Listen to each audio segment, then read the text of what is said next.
Hi friends, foods of ഇടുക്കിയിലേക്ക് എല്ലാവർക്കും സ്വാഗതം. ഇന്ന് ഞാൻ വന്നിരിക്കുന്നതും ഓണസദ്യയിലെ ഒരു റെസിപ്പി ആയിട്ടാണ്. കുറുക്കുകാളനാണ് ഇന്നത്തെ നമ്മുടെ ഐറ്റം. അതിന് വേണ്ടിയിട്ട് ഞാനിവിടെ 2 ഏത്തക്ക എടുത്തിട്ടുണ്ട്. നേന്ത്രക്കായ തൊലി കളഞ്ഞ് അരിഞ്ഞ് വെള്ളത്തിലിട്ട് വെച്ചേക്കുന്നതാണ്. വെള്ളത്തിലിട്ട് വെക്കുവാണെങ്കിൽ ഈ നേന്ത്രക്കായുടെ കളറ് മാറാതിരിക്കും. അപ്പോൾ ഉപ്പുവെള്ളത്തിലിടുവാണെങ്കിൽ നന്നായിട്ട് കറയൊക്കെ അങ്ങ് പോകും. ഉപ്പുവെള്ളത്തിലിട്ട ശേഷം ഒരു 2-3 തവണ കഴുകി എടുക്കുമ്പോൾ നല്ല കളറുണ്ടാവും, ഒട്ടും കറയുണ്ടാവത്തില്ല. അങ്ങനെ എടുത്ത ഏത്തക്കയാണിത്. ഇത് ഞാൻ സൈഡിലോട്ട് വെക്കുവാണ്. ഇത് ചേനയാണ്, ചെറിയ കഷ്ണങ്ങളാക്കി അരിഞ്ഞു വെച്ചിരിക്കുന്ന ചേന. ഒരു 2 പിടി ചേനയാണ് അരിഞ്ഞു വെച്ചിരിക്കുന്നത്. നമുക്കിനി ഇത് വേവിക്കണം. ഈ ചേന വേവിക്കുമ്പോൾ നമുക്ക് കുരുമുളക് ആവശ്യമുണ്ട്. അപ്പം ഞാൻ 1 ടേബിൾ സ്പൂൺ കുരുമുളക് എടുത്ത് വെള്ളത്തിലൊന്ന് കുതിരാനിട്ടിട്ടുണ്ടായിരുന്നു. ഈ കുരുമുളക് ജസ്റ്റ് ഒന്ന് മിക്സിയിൽ ഒന്ന് കറക്കി ഇതിന് കറുത്ത തൊണ്ട് കളയാം. അതിനുശേഷം നമുക്ക് അരച്ചെടുക്കാം. ഇനി ഞാൻ ഈ ചേന ഒരു കുക്കറിലേക്ക് ഇട്ട് കൊടുക്കുകയാണ്. ഈ ഏത്തക്കയും കൂടെ ഈ വെള്ളമില്ലാതെ നമുക്ക് കുക്കറിലേക്ക് ഇട്ട് കൊടുക്കാം. അടുത്തതായിട്ട് ഞാൻ ഇതിലേക്ക് ചേർത്ത് കൊടുക്കുന്നത് മഞ്ഞൾപ്പൊടിയാണ്. ഒരു 1/2 ടേബിൾ സ്പൂൺ മഞ്ഞൾപ്പൊടി, ഉപ്പ്, അരച്ച് വെച്ചിരിക്കുന്ന കുരുമുളക്, ഒരു 1/4 ഗ്ലാസ് വെള്ളം ഒഴിച്ച് കൊടുക്കുകയാണ്. ഒരുപാട് വെള്ളം ആവണ്ട, കാരണം ഇത് കുറുക്കുകാളനാണ്, കുറുകി വേണം ഇരിക്കാൻ. ഇതൊരു 2 വിസിലടുപ്പിച്ച് വേവിച്ചെടുക്കാം. ഇനി നമുക്ക് ഈ കുറുക്കുകാളിന് വേണ്ട അരപ്പുണ്ടാക്കാം. ഞാൻ 1 മുറി തേങ്ങയാണ് എടുത്തിരിക്കുന്നത്. അപ്പോൾ ഒരുപാട് വിളഞ്ഞു പോയ തേങ്ങയല്ല, തീരെ പിഞ്ച് തേങ്ങയല്ലാത്ത ഇടത്തരം തേങ്ങ. തേങ്ങയൊക്കെ അല്പം കൂടുതൽ വേണം. മിക്സിയുടെ ജാറിലേക്ക് ഈ തേങ്ങ ഇട്ട് കൊടുക്കാം. ഇനി ഈ തേങ്ങയിലേക്ക് ഞാനൊരു 3 പച്ചമുളക് ഇട്ട് കൊടുക്കുകയാണ്. അത്യാവശ്യം നല്ല എരിവുള്ള പച്ചമുളകാണ്. 1/2 ടേബിൾ സ്പൂൺ ചെറിയ ജീരകം വേണം ചേർത്ത് കൊടുക്കാം. ഇപ്പോൾ ഞാൻ ആ തേങ്ങ എടുത്ത പാത്രത്തിൽ തന്നെ കുറച്ച് വെള്ളം എടുത്ത് വെച്ചിട്ടുണ്ട്. വളരെ കുറച്ച് വെള്ളം ഒഴിച്ചിട്ട് നല്ല പേസ്റ്റാക്കി അരച്ചെടുക്കാം. നിങ്ങൾ അരച്ചെടുക്കുമ്പോൾ നല്ല പേസ്റ്റാക്കി അരച്ചെടുക്കാൻ മറക്കരുത്. ഈ കുറുക്കുകളിലെ ഒരു ഇമ്പോർട്ടൻ്റ് ഭാഗമാണ് ഇതിൻ്റെ അരപ്പ് തയ്യാറാക്കുന്നത്. ഇപ്പോൾ ഈ ഏത്തക്കയും ചേനയൊക്കെ വെന്തിട്ടുണ്ട്. ഇത് അല്പം വെള്ളം മാത്രമേ ഇതിലുള്ളൂ. ഇതുപോലെയാണ് വെന്ത് കിട്ടേണ്ടത്. ഒരുപാട് വെള്ളം കൂടി പോകരുത്. ഞാൻ 1 കപ്പ് നല്ല കട്ട തൈര് എടുത്ത് വെച്ചിട്ടുണ്ട്.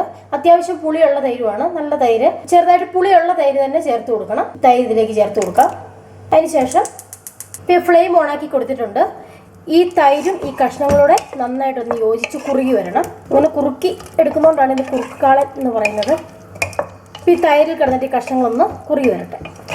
ഇപ്പോൾ ഒരു 3-4 മിനിറ്റ് സമയം എടുക്കും. നമ്മൾ ആദ്യം ഉപ്പ് ചേർത്ത് കൊടുത്തിട്ടുണ്ടായിരുന്നു. ഉപ്പ് കുറവുണ്ടെങ്കിൽ അല്പം ഉപ്പ് ചേർത്ത് കൊടുക്കാം. ഞാൻ അല്പോടെ ഉപ്പ് ചേർത്ത് കൊടുക്കണം. ഇത് കണ്ട് നന്നായിട്ട് കുറുകി വന്നിട്ടുണ്ട്.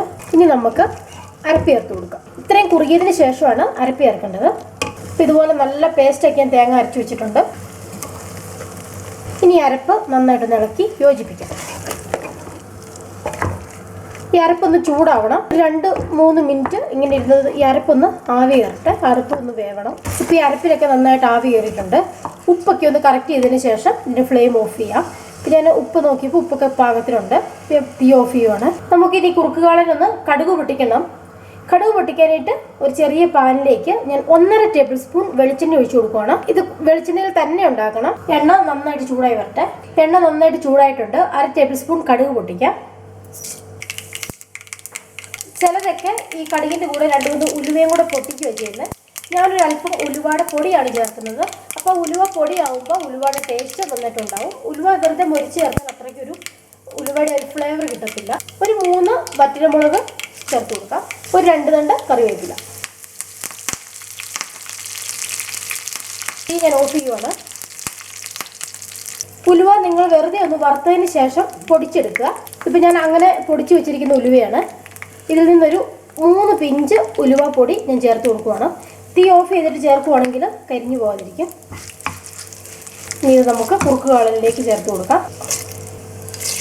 ഇനി എണ്ണ നന്നായിട്ട് ഇളക്കി യോജിപ്പിക്കാം.